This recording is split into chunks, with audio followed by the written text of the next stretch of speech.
Hey, how's it going everyone? This is the Anime Man, and welcome to Joey's Seasonal Anime Roundup. That's right, it's that time of season again where I inadvertently offend people by spouting my worthless opinion on anime that just finished airing. Yay! Today on the chopping board is the lineup from the Winter 2016 anime season, spanning from January 2016 to March 2016, which, to be fair, ended quite a while ago, but you know, I had life issues and, you know, there was a lot of anime to watch and, you know, it's really hard to do all this kind of stuff. But anyways, and before we all start to complain, let's just address the elephant in the room. This is my opinion, and just because I say some things about certain anime, regardless of whether you like it or not, it doesn't mean everybody should agree to it. I mean, hey, you're all here for my fucking opinion on anime, so that's what you're gonna get, alright? Deal with it. Without further ado, let's begin. Erased. Oh man, can we just talk about the numerous mixed emotions concerning this show? And by that, I mean the mixed emotions within me, not the show itself. Don't get me wrong, concerning the contents of the show, it went from extremely heartwarming to gripping and dark with a mixture of brilliant character development and directing. But that ending.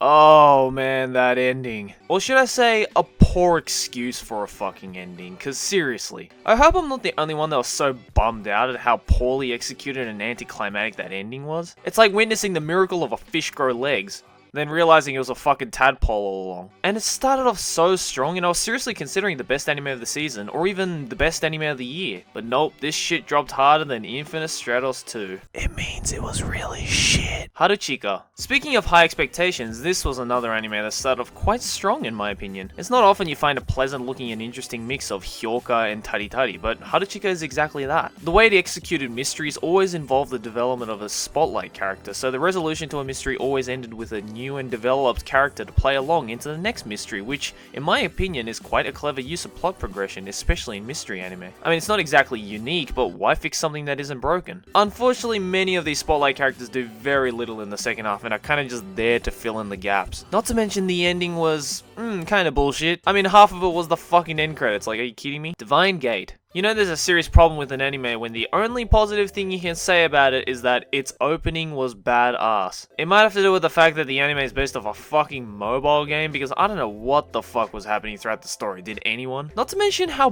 boring and generic the main characters are. Well, I'm like so angsty and like I'm really cool and nobody should talk to me because I have like a really weird and dark backstory, yeah, emo. Hey, check this out. Have a guess as to which element they belong to.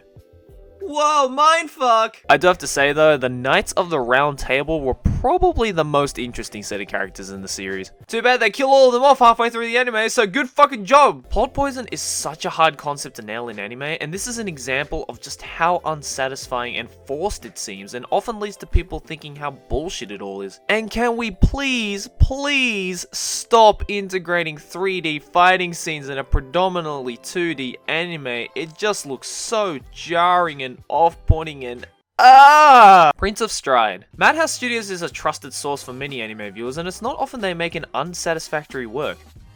Well, maybe except this one. If we slide past the shaky pacing and questionable character developments in the first half, the second half of the show was high impact with fast and clean-cut animation, as expected from Madhouse Senpai. I mean, if shows like One Punch Man and Black Lagoon has told us anything, it's that Madhouse can do fast-paced scenes really impactfully and well. But what the fuck is up with that ending, dude? Unsatisfactory is the only phrase I can use to describe this ending. I would also use the phrases shit directing and lazy writing, but what would I know? I've never made an anime, so apparently I can't critique a professional work, right?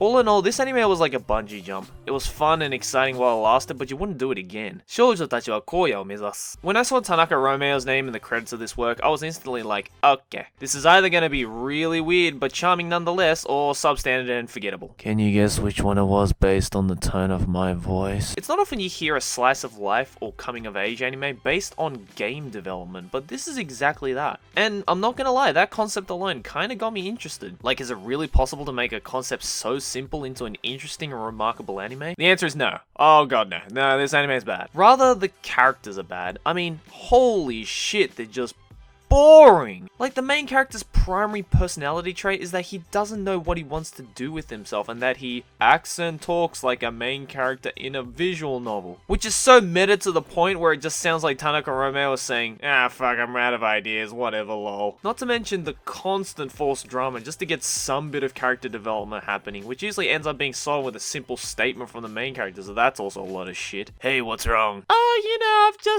I really hate that bitch. I don't know what to do with her. Yeah, like, she's cool. Don't worry about it. She's cool, bro.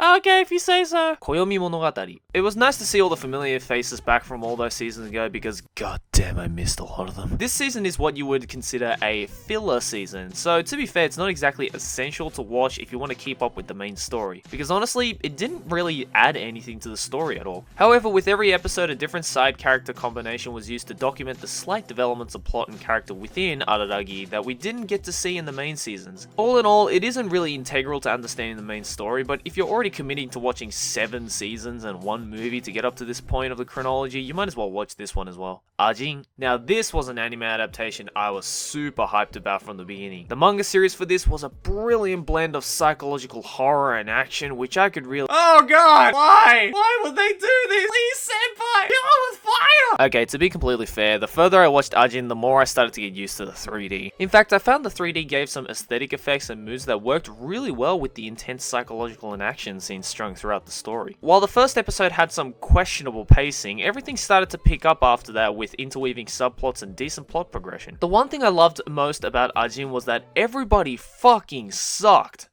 But in a good way. It was kind of hard to distinguish who exactly is the righteous one and who exactly is the evil one, as everybody, including the main character who we forget even exists halfway through what the fuck, shows some form of evil or inhumane thoughts, which portrayed really well through brilliant voice acting and sound design. I think this anime is actually one of the more underrated ones of this season, and if you can get past the jarring and supposedly ugly 3D art, this anime is something you surely won't regret. Bubuki Buranki. Again, it's not often I enjoy 3D anime, but this might be another exception. I was actually pleasantly surprised with the decent plot progression and character developments of not only the main characters but also the supposed bad guys as well, which I actually found to love by the end of the series. Only problem is that the main character is literally the worst fucking character ever. I've seen my fair share of Haramechi anime, so I've seen my stupid protagonist, but this guy's like stupid protagonist to the nth degree. Life is truly nothing. There were also a few disjointed and unnecessary directing, but it didn't completely destroy the impactful and action-packed story. All in all, if you want to try something new and interested in the mecha genre, maybe give this one a try. Dagashi Kashi. This anime was certainly an interesting egg in the basket. With its quirky and wacky characters and oftentimes random comedic elements, it seemed like another funny and lovable slice of life comedy. And well, that's exactly what it was, really. The only problem is— my god, it's boring! Slice of life comedies are really tricky in that something needs to happen while nothing happens. It doesn't need to have any kind of story, but instead needs to change it up with different and hilarious comedic ideas, especially if it wants to focus on its comedy. And while it had elements of changing comedy at the beginning, being an anime dedicated to Dagashi,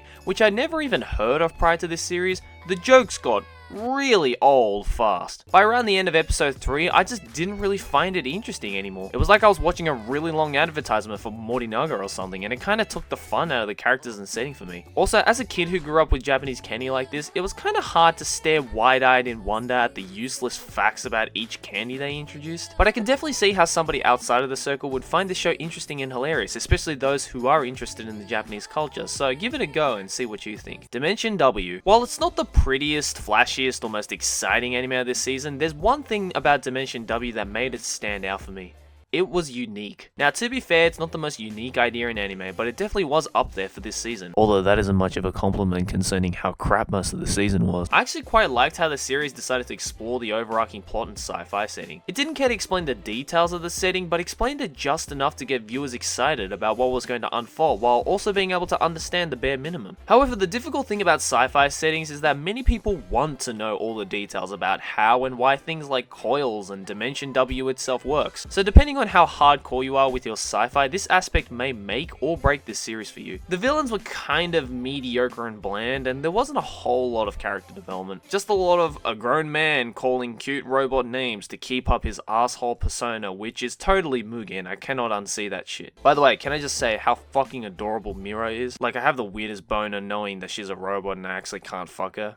Unless I tried really hard. KonoSuba. At first I wasn't too sure about this anime with its relatively slow start. And I'm not gonna lie, having heard it was gonna be another main character gets trapped in an RPG-like world and lives his life through his fantasies, I was a bit sketchy as these concepts are an extreme hit or extreme miss for me. Not to mention we had an anime with a very similar sounding concept running parallel to this series, which I'll get to further down the track. But after I decided to continue further with this series, I actually got hooked really quickly. I'm not sure if it was because of the wacky comedy or the extremely meta concept of RPG like fantasy settings, but by the end of this anime, I was actually hoping for more. The characters were all so wacky yet memorable with their quirky charms and unique personalities within the setting. And I think waifu of this season was Megumin, just saying. This was a surprisingly nice bakuretsu of the series. You see what I did there? Haito Gensou no Grimgar. Speaking of Konosuba, here's another stuck in an RPG world-esque story that we've all come to know. But unfortunately, this anime was another big miss for me when it comes to those kinds of settings. As I was watching this series, I found it synonymous to a clock during class in school. While you're staring at it waiting for the bell to go off to signify the end of class, the clock moves slower than fucking molasses. But the moment you take your eyes away from it, it runs faster than Usain Bolt on crack. This anime probably has one of the most disconnecting and jarring pacing I've ever seen in recent anime. It felt like it purposely dragged out unimportant scenes where literally nothing happens in terms of plot progression or character development,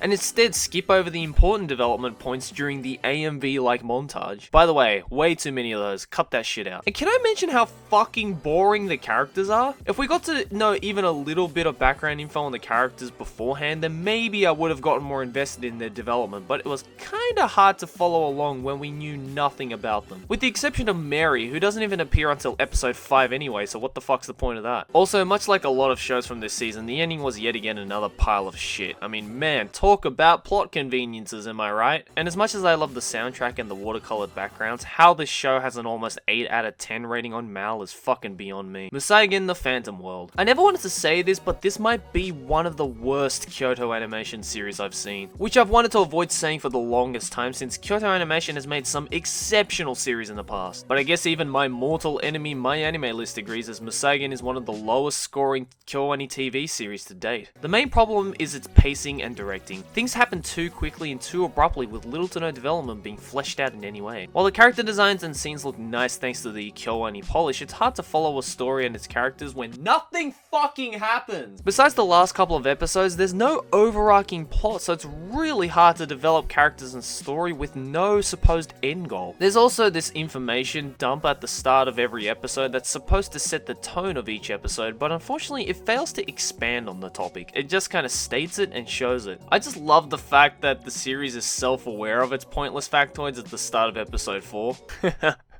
Hilarious and ironic. Dropped. Saijaku Muhai no Bahamut. Now, as mentioned in my first impressions video for this season, I laughed at how bad this series was. It was like taking your typical fantasy ecchi harem light novel adaptation and giving its creators half the shit to care about it. And even though I said I was going to finish this anime for shits and giggles just to see how bad it was, by around halfway through episode 2, I just fucking couldn't. Considering the amount of shit series this season, I thought I could get through this borderline Infinite Stratos copyright infringement, but I was so wrong. This anime made me go from, oh my god, this show is so hilariously stupid, lol, to, what the fuck am I doing with my life, please kill me. Dropped. Luck and logic. Now look, I didn't think this anime would get any worse than the first couple of episodes full of the atrocious pacing, horrible world building, and just the most what the fuck plot conveniences that throws the whole common sense of plot progression out of the fucking window.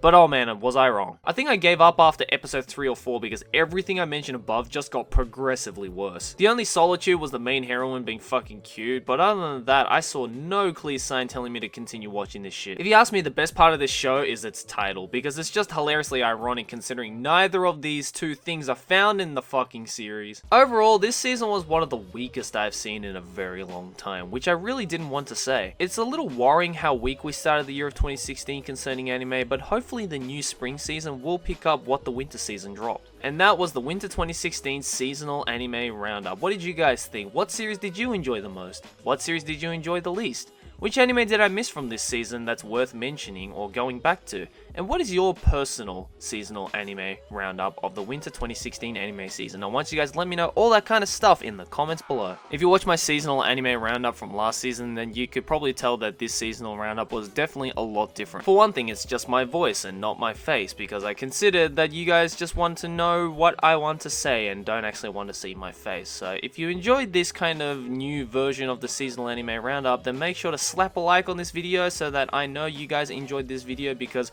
holy shit, this took so long to fucking make, you have no idea. And thanks for watching.